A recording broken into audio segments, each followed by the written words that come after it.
GoToWhitney.com.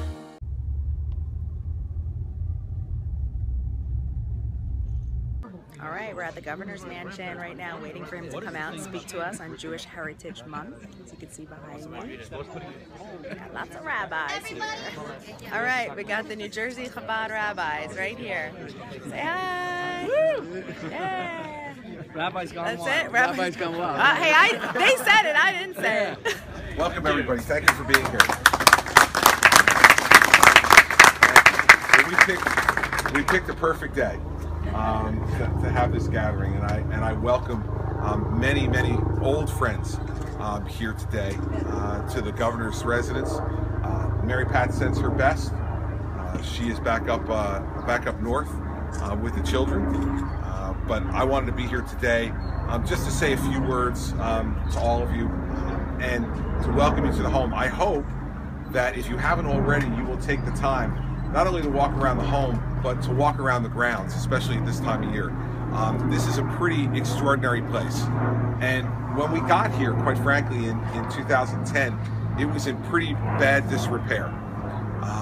The outside of the house, wood falling off of it, the grounds not kept the way they should be, and even some of the simple access things like members of our community who were disabled not being able to access all parts of the house when they took a tour. Things that Mary Pat and I both thought were a real embarrassment to our state, because we don't live here, as you all know. We live up north where our children go to school. But we wanted this place to be a place that when the residents of the state came to take tours, when we gave it to charities, which we do at times for them to hold events here, that it would be a place that they could be really proud of. And so one of the many jobs Mary Pat has had over the last 5.5 years has been to run the Drumthwacket Foundation. She has raised privately millions of dollars to be able to put this home and these grounds in the condition that you see them now. All from the private sector, no government money at all to do it, but from folks who understood and believe that this house has a mission as part of the history of our state. She's also set up an entirely, never had it before, educational program for all the students who come here. As you know, many of our fourth graders in New Jersey have learning about New Jersey as their fourth grade curriculum. They come to Drumthwacket to visit. And so they now have a totally separate curriculum. They come here, they learn about the history of the home, they learn about the history of the state, they learn about the men and women who have lived here.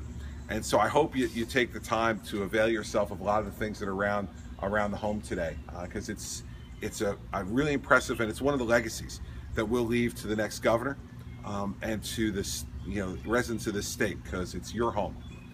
It's your home, and we're proud to call it our temporary home for a period of time. Rabbi Shmuly's here. Thank you for inviting me last night.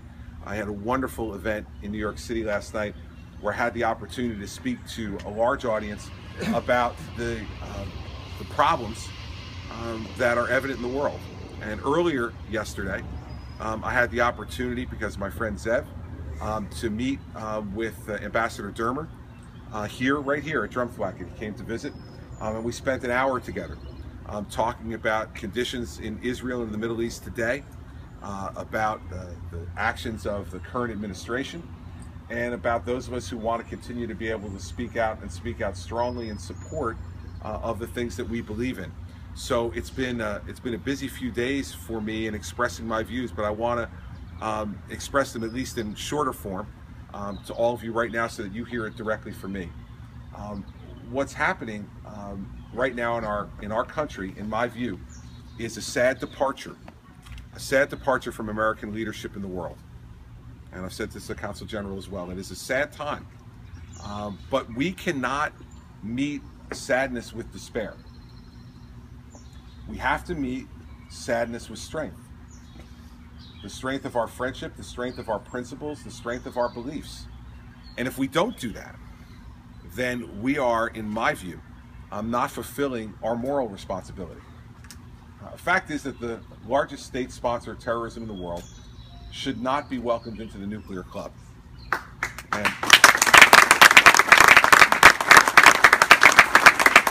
And the fact that this president has allowed that toothpaste to get that far out of the tube tells you everything you need to know about not only his governing philosophy, but also about his ineptness as a negotiator. I told folks last night I saw a great political cartoon in the New York Post about 6 weeks ago. Had the president sitting across the table from the Ayatollah. And the Ayatollah was screaming, "Death to America." And the president's response was, "If that's a deal breaker, let's talk about it." I think that cartoonist characterized very well the ineptness of the negotiations that are going on. The fact that Israel and other Arab friends in the Middle East are not at the table for these negotiations is an outrage. It will most directly affect the people in the government of Israel and the governments in Saudi Arabia, in Jordan, in Egypt, the Emiratis, yet they have no role. Now, that didn't used to be a problem when we had strong leadership in the White House, because the people of Israel and their government knew that America would stand up for Israel, that America's interests and Israel's interests would be indivisible. And so Israel could trust that the American government would not permit there to be daylight between the legitimate interests of the people of Israel and the interests of the people of the United States of America. That unfortunately is no longer the case. I will tell you that the moment in 2008 that I knew that Barack Obama was going to win involved a Jewish friend of mine. He and his family, big supporters of Israel for a very long time, very successful real estate developers in New York City. And we went out to dinner about 3 weeks before the election. The four of us, myself and Mary Pat, and he and his wife. And I said, "So, by the way, who are you voting for?" He said, "I'm voting for Obama." And I said, "Bruce," I said, "have you heard what he said about Israel?" And he looked at me and said, "Yeah, but he doesn't mean it." And I said to myself, well, on the ride home to Mary Pat, I said, well, McCain's losing. I said, because if a guy whose family, he and his family, have been as large supporters of Israel as they've been, have now been hoodwinked by this guy, then he's going to get at least 51%. Good news for all of you is that 4 years later, he was at our home about 3 months before the election, and I said, "Who are you voting for this time?" He goes, "Romney," because he meant it. And you know, so we need to be recognizing what we're dealing with, and we need to be speaking out. Congress is going to have a role in deciding what happens with these Iranian talks. And there should not be, in my view, a supporter of Israel in this country who is not on the phone, on the email, or if necessary, in the offices of their members of Congress demanding that they correct the mistakes the president is making. And for any of us who are considering running for national office, as I am, we have an obligation to be clear and firm in our position. And this is not just about our relationship with Israel, although that's important. It is also about the safety and security of the United States of America. Because remember something, one of the things about these talks, they don't include ICBMs. The Iranians are building intercontinental ballistic missiles. Those are not to hit Israel, everybody. They're on the same continent. We're the ones on a different continent. Those missiles are being built to hit New York, to hit Washington, to hit Chicago. That's what they're being built for. And they are being built to have Iranian dominance in the Middle East. So I was very clear at that event last night. I believe that sanctions must stay in place and must be enhanced. I believe that those sanctions should not only apply to the Iranian nuclear program, but they should apply to Iran's absolutely unabashed exportation of terrorism around the region and around the world.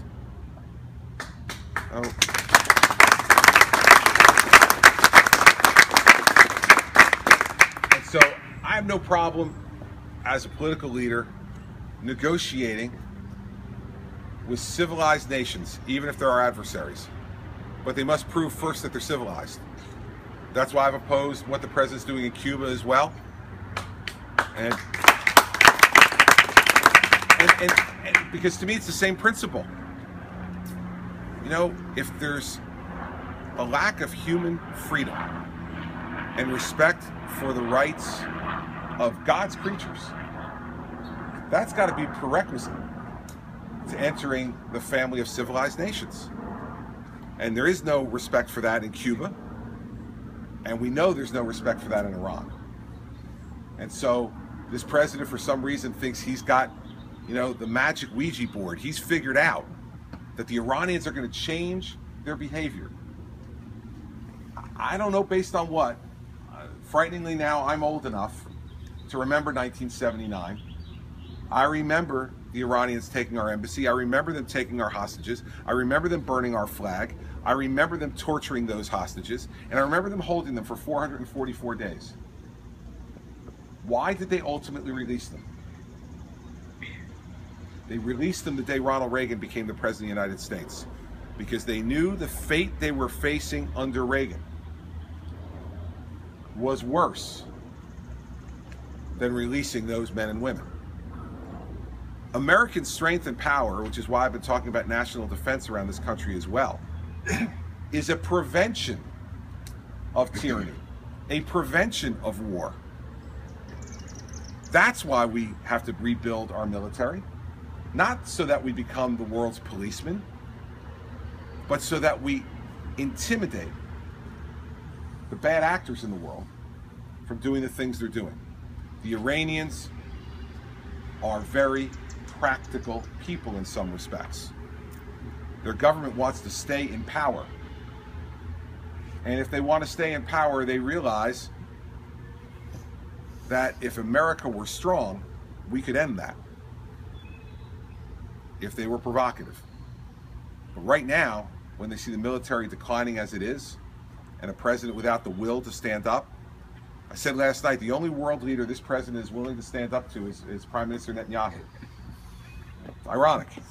The only person you hear him speaking out forcefully, publicly against, the only person you see him attempting to embarrass on the world stage is the Prime Minister of Israel, while he plays footsie with the Ayatollah. So, to me, we need two things. We need to rebuild our military so that our adversaries know that if provoked, we will act and have the capability to act. And just as important, our allies will know that we have their back in an effective way. And so, you know, I don't want to spend my entire time talking about that, but you need to understand that right now, and I know that this audience understands it, there is no more important issue in the world right now than this. Because if we allow this to happen, it will turn 70 years of nuclear deterrence on its head. It will lead to a nuclearized Middle East. And not only will that region now be even less dangerous and less safe than it is today, but it also is a risk to the United States and other free nations around the world. Nothing's more important than that. All the other arguments and conversations we could have about every other issue that we're all interested in and could talk about are minor compared to protecting the safety and the security of the free nations of the world.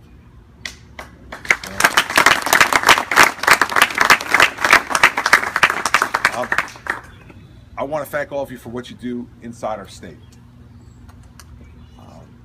The friends that I see standing here do extraordinary work every day in your private business, in your philanthropic efforts, and helping to lead and strengthen the moral and cultural fabric of our state. And sometimes, as you all have experienced, that comes with some slings and arrows.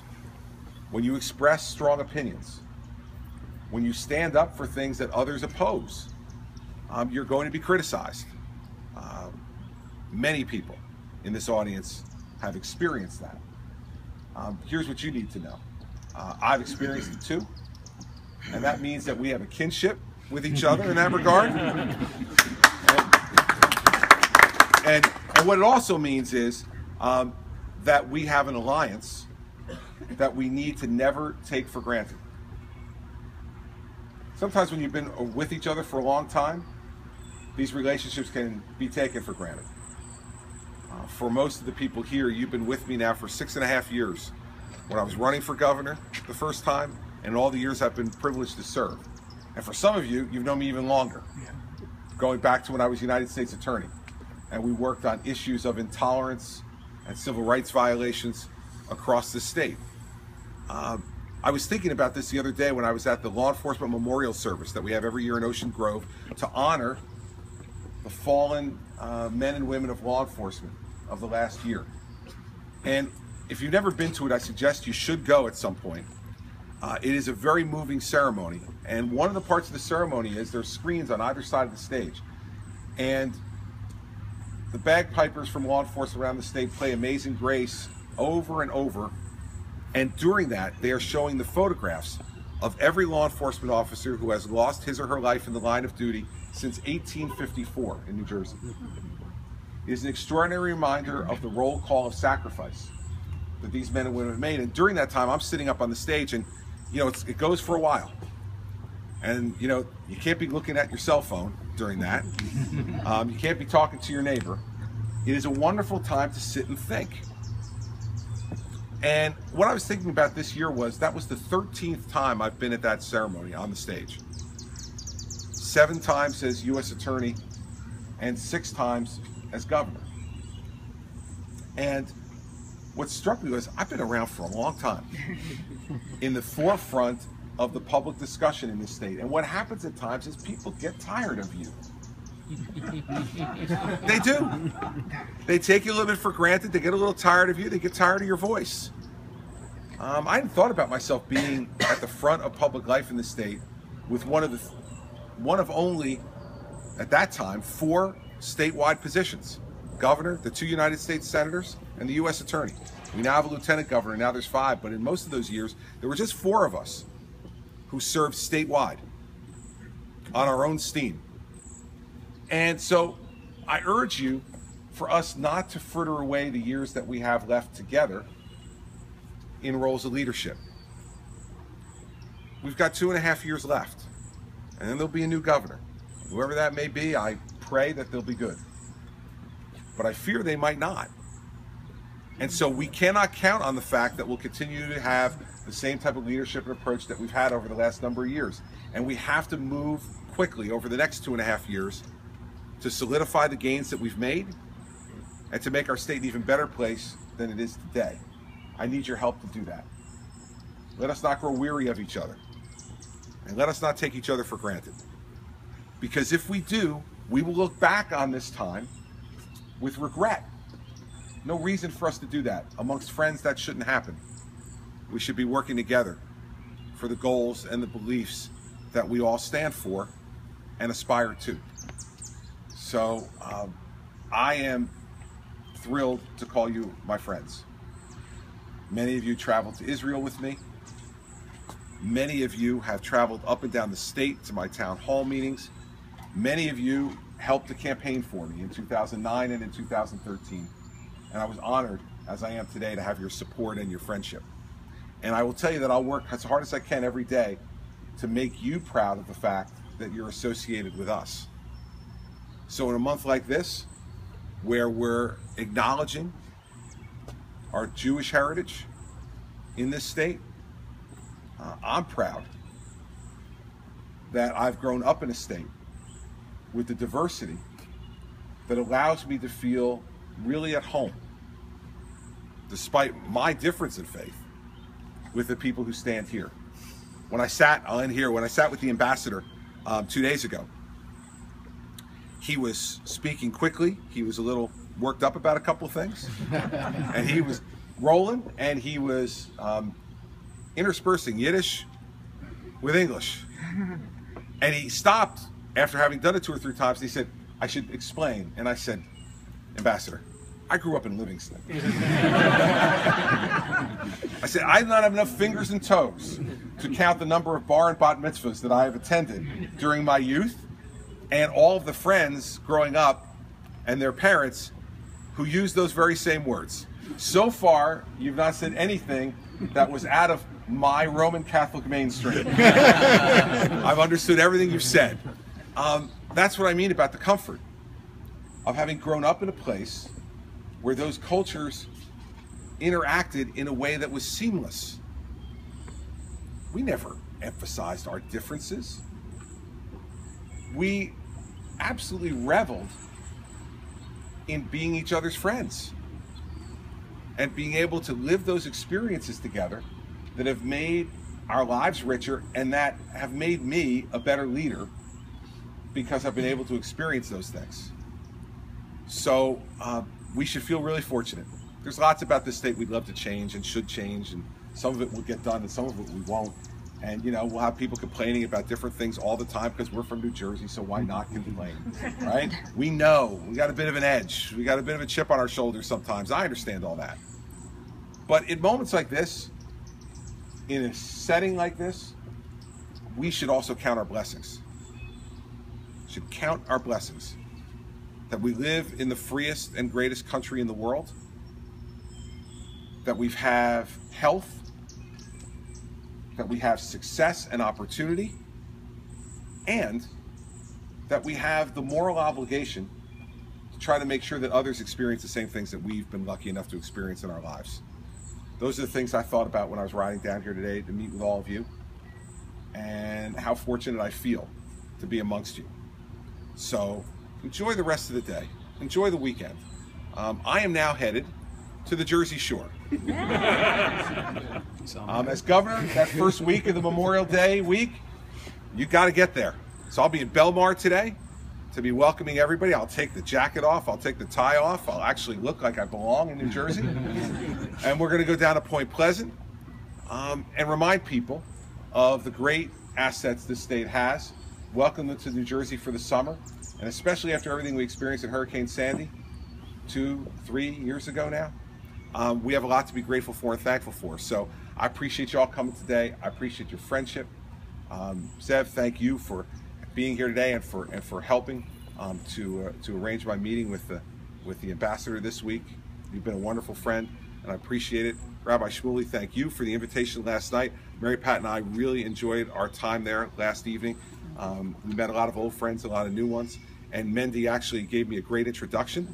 You could not, for those of you who know Shmuley, you know, he could not help but interrupt his son during the introduction. His son was doing a great job, but Shmuley could not help himself, showing himself to be the type of intrusive father that I actually am myself, so I could relate completely. But Mendy, thank you for the great introduction last night. Mr. Counsel General, thank you for your continued friendship and support of the people of our state. And you can count on the fact that as long as I'm governor, Israel will know, not just have to understand, but will know that the people of New Jersey stand with Israel and will speak out as forcefully as anyone else, if not more forcefully, to make sure that the American people know that we have no greater friend or ally in the world, and that when you have that greater friend, you need to stand shoulder to shoulder with them during moments of challenge like the one we're going through right now, and will continue to. So thank you all for coming. I appreciate it.